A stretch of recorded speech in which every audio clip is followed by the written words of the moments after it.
Who flagged of the हर घर तिरंगा bike rally from Bharat Mandapam. Bharat Mandapam से हर घर तिरंगा बाइक रैली को हरी झंडी किसने दिखाई? तो जो करंट में वाइस प्रेसिडेंट हैं जगदीप धनखड़, उन्होंने हर घर तिरंगा बाइक रैली को हरी झंडी दिखाकर रवाना किए। ये क्या है? तो हो जाएंगे करंट वाइस प्रेसिडेंट यानी कि वर्तमान में उपराष्ट्रपति। और ये रैली कहाँ से कहाँ तक गई? तो ये रैली दिल्ली के भारत मंडपम से मेजर ध्यानचंद नेशनल स्टेडियम तक गई थी। ये रैली दिल्ली के भारत मंडपम से मेजर ध्यानचंद नेशनल स्टेडियम तक गई थी। मेजर ध्यानचंद नेशनल स्टेडियम तक गई थी। नेशनल स्टेडियम तक गई थी। तो इस क्वेश्चन का जो ऑप्शन ए है वो करेक्ट आंसर हो जाएगा। चलिए अब आते हैं अपने अगले क्वेश्चन पे।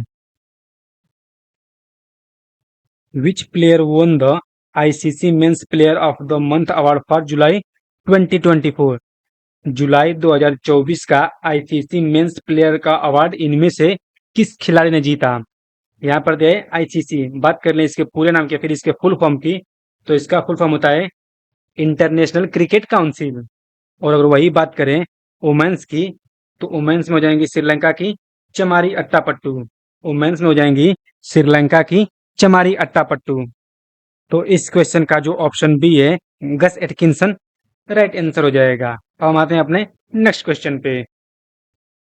Big cricket league has signed a long term broadcasting deal with which national broadcaster? जो बीसीएल या फिर बिग क्रिकेट लीग है उसने इनमें से किस प्रसारक के साथ हाथ मिलाया है? तो उस प्रसारक का नाम हो जाएगा प्रसार भारती। यानी नेशनल ब्रॉडकास्टर जो प्रसार भारती है उसके साथ बीसीएल ने हाथ मिलाया है। बात कर लें इसके एडिशन की, इसका एडिशन कहाँ पर होगा? तो जो इसका एडिशन है वो होगा लखनऊ में। इसका जो एडिशन है वो होगा लखनऊ में। किस मंथ में होगा? तो हो जाएगा सितंबर मंथ में। हो जाएगा सितंबर मंथ में लखनऊ में। तो इस क्वेश्चन का ऑप्शन सी करेक्ट आंसर हो जाएगा। Indian railway has partnered with which organisation to promote one India one ticket initiative? यानी जो वन इंडिया वन टिकट पहल है इसको बढ़ावा देने के लिए जो इंडियन रेलवे है उसने इनमें से किस संगठन के साथ समझौता किया, फिर किस संगठन के साथ साझेदारी की? उस संगठन का नाम हो जाएगा national capital region transport corporation, या फिर इसे हिंदी में राष्ट्रीय राजधानी क्षेत्र परिवहन निगम के नाम से भी जाना जा सकता है। तो इस क्वेश्चन का ऑप्शन भी करेक्ट आंसर हो जाएगा। द ज्वाइंट मिलिट्री एक्सरसाइज मित्र शक्ति is being conducted between India and which country? जो मित्र शक्ति सैन्य अभ्यास है वो इंडिया और इनमें से किस कंट्री के बीच में कंडक्ट किया गया? तो उस कंट्री का नाम हो जाएगा श्रीलंका। यानी मित्र शक्ति सैन्य अभ्यास श्रीलंका और इंडिया के बीच में कंडक्ट किया गया। इसका ऑर्गेनाइज कब से कब तक किया गया? तो बात कर ले इसके आयोजन की, तो इसका आयोजन हो जाएगा 12 अगस्त से 25 अगस्त तक। जो इसका आयोजन है वो हो जाएगा 12 अगस्त से 25 अगस्त तक। और ये इसका 10th नंबर का एडिशन था। इसको संस्करण है वो हो जाएगा 10वें नंबर का। और जो इसका लास्ट एडिशन हुआ या फिर इसका जो 9th नंबर का एडिशन हुआ वो हुआ था सितंबर महीने में पुणे में। सितंबर पुणे में। तो इस क्वेश्चन का जो ऑप्शन ए है वो बिल्कुल करेक्ट आंसर हो जाएगा। Sandeep Poundrik recently took charge as secretary of which ministry? जो संदीप पौंड्रिक है उनको इनमें से किस मंत्रालय के सचिव के रूप में चुना गया है? तो उनको चुना गया है इस्पात मंत्रालय के सेक्रेटरी या फिर मिनिस्ट्री ऑफ स्टील के सेक्रेटरी के रूप में। इसके अलावा वह बिहार कैडर से 1993 बैच के आईएएस अधिकारी रह चुके हैं। वो बिहार कैडर के आईएएस अधिकारी हो चुके हैं 1993 बैच के। बात कर लें आईएएस के पूरे नाम की, तो इसे इंडियन एडमिनिस्ट्रेटिव सर्विस के नाम से भी जाना जाता है। तो इस क्वेश्चन का जो ऑप्शन सी है वो करेक्ट आंसर हो जाएगा। अब आते हैं अपने नेक्स्ट क्वेश्चन पे। Who has been appointed as the new bowling coach of the Indian men's cricket team? भारतीय पुरुष क्रिकेट टीम के नए गेंदबाजी कोच के रूप में इनमें से किसे चुना गया है? तो चुना गया है साउथ अफ्रीका के जो बॉलर हैं मोर्ने मार्कल। ये किस कंट्री के हैं? अगर कंट्री पूछ दे तो हो जाएगा साउथ अफ्रीका। तो इस क्वेश्चन का जो ऑप्शन डी है वो करेक्ट आंसर हो जाएगा। तो चलिए अब आते हैं अपने अगले क्वेश्चन पे। Doctor Ramnarayan Agarwal passed away recently, he was associated with which field? जो डॉक्टर रामनारायण अग्रवाल थे जिनका हाल ही में निधन हो गया, वो इनमें से किस क्षेत्र से संबंधित थे? तो हो जाएंगे साइंस से। तो इस क्वेश्चन का जो ऑप्शन ए है वो करेक्ट आंसर हो जाएगा। चलिए अब आते हैं अपने नेक्स्ट क्वेश्चन पे। Who has been appointed as India new ambassador to the United Nation? UN में भारत के नए राजदूत किसे चुना गया है?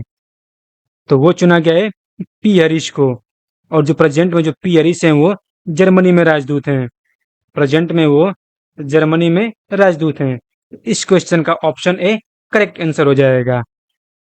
अब आते हैं अपने नेक्स्ट क्वेश्चन पे। Who has been appointed as the new enforcement director of the enforcement directorate? यानी ईडी के नए प्रवर्तन निदेशक किसे बनाया गया है? बात कर लें ईडी के फाउंडर या फिर ईडी के स्थापना की, तो इसकी स्थापना 1956 में हुई थी। जो राहुल नवी ने इनको ईडी के नए प्रवर्तन निदेशक यानी कि इन्फॉर्मेंस डायरेक्टर के रूप में चुना गया है। तो इस क्वेश्चन का ऑप्शन भी करेक्ट आंसर हो जाएगा। हमारा नेक्स्ट क्वेश्चन है, who has been recently appointed as the next home secretary of the country? यानी देश के अगले गृह सचिव कौन बने हैं? तो देश के अगले गृह सचिव हो जाएंगे गोविंद मोहन। और अगर पूछ दे कि इनके पहले गृह सचिव कौन थे, इनके पूर्व पूछ दे, तो उनका नाम हो जाएगा अजय कुमार भल्ला। उनका नाम हो जाएगा अजय कुमार भल्ला, जो इनके पहले देश के गृह सचिव के रूप में कार्यरत थे। तो इस क्वेश्चन का ऑप्शन डी करेक्ट हो जाएगा। चलिए अब आते हैं अपने अगले क्वेश्चन पे। How many new Ramsar sites were declared in Indian recently? भारत में कितने नए रामसर साइट्स की घोषणा की गई? अगर ये पूछ दे प्रेजेंट में कितने रामसर साइट्स हैं, अगर ये पूछ दे प्रेजेंट में कितने रामसर साइट्स हैं, तो हो जाएंगे 85। और कितने जो न्यू रामसर साइट्स हैं इनकी घोषणा की गई, इनके डिक्लेयर किया गया, तो हो जाएगा 3। 2 तमिलनाडु स्टेट से और 1 मध्य प्रदेश स्टेट से। बात कर लें तमिलनाडु राज्य से, तो इसमें 2 हुए हैं। एक है नंजरायन पक्षी अभ्यारण्य, एक होता है नंजरायन पक्षी अभ्यारण्य, और एक होता है काजूवेली पक्षी अभ्यारण्य। दूसरा हो जाएगा काजूवेली पक्षी अभ्यारण्य। मध्य प्रदेश की बात कर लें तो उसमें एक नए रामसर साइट की घोषणा की गई है जिसका नाम हो जाएगा तवा जलाशय। तवा जलाशय। और वही तमिलनाडु स्टेट से 2 हैं, एक नंजरायन पक्षी अभ्यारण्य और दूसरा काजूवेली पक्षी अभ्यारण्य। तो अभी हाल ही में 3 नए रामसर साइट्स की घोषणा की गई और वर्तमान में इनकी जो संख्या है वो होती है 85। अगर यही पूछ दे इसके पहले कितनी थी, इसके पहले कितनी थी, तो हो जाएगी 82। तो इस क्वेश्चन का ऑप्शन ए राइट आंसर हो जाएगा। Which country will host the third voice of global south summit? यानी तीसरे वॉयस ऑफ ग्लोबल साउथ शिखर सम्मेलन की मेजबानी इनमें से किस देश के द्वारा किया जाएगा? या तीसरे वॉयस ऑफ ग्लोबल साउथ शिखर सम्मेलन की मेजबानी कौन सा देश करेगा? तो वो करेगा अपना देश इंडिया।